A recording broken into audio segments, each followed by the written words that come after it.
অবশ্যই চ্যালেঞ্জ তো আছে, এই যে যেমন আজকেই যেটা চ্যালেঞ্জ হলো, আসলে আমাদের তো রাইট টু ইনফরমেশন ওভাবে থাকে না। যারা এত কষ্ট করে স্বাক্ষর দিয়েছেন তাদের জন্য নির্বাচন কমিশন কোনো উপায়ও রাখে নাই জানার যে তিনি কোন আসনের ভোটার। আমরা এত কিছু বলি, আমাদের অধিকারের কথা বলি, কিন্তু এই বেসিক তথ্যটা জানার পর্যন্ত আমাদের কোনো উপায় রাখা হয় নাই। অবশ্যই চ্যালেঞ্জ আছে, তার সাথে অনেক পজিটিভও আছে।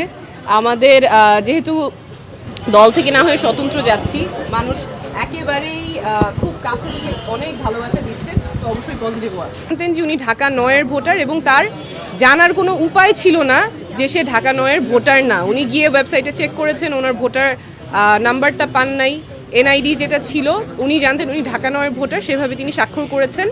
আরেকজন যার ব্যতিক্রমে এসেছে, তার কাছেও যে হার্ড কপি আছে এনআইডির, সেই এনআইডির ঠিকানা অনুযায়ী উনিও ঢাকা ৯-এর ভোটার, কিন্তু নির্বাচন কমিশনের কাছে তথ্য আছে যে তিনি ঢাকা ৯-এর ভোটার না, সেটাও তার জানার কোনো উপায় ছিল না। তো যেই দুইজনের কথা ওনারা বলেছেন যাদের সত্যতা পেয়েছেন কিন্তু ঢাকা ৯-এর ভোটার না, এই দুইজনের ক্ষেত্রেই তাদের জানার কোনো উপায় ছিল না যে তারা কোন এলাকার ভোটার এবং ঢাকা ৯-এর ভোটার না। ওনারা জানতেন যে ওনারা ঢাকা ৯-এর ভোটার, সেই অনুযায়ী ওনারা স্বাক্ষর দিয়েছেন এবং নির্বাচন কমিশন কোনো উপায় রাখে নাই ভোটারদের জানার জন্য যে তারা কোন আসনের ভোটার কিংবা ভোটার নাম্বার কত। অবশ্যই আশাবাদী বলেই তো আমরা মাঠে আছি।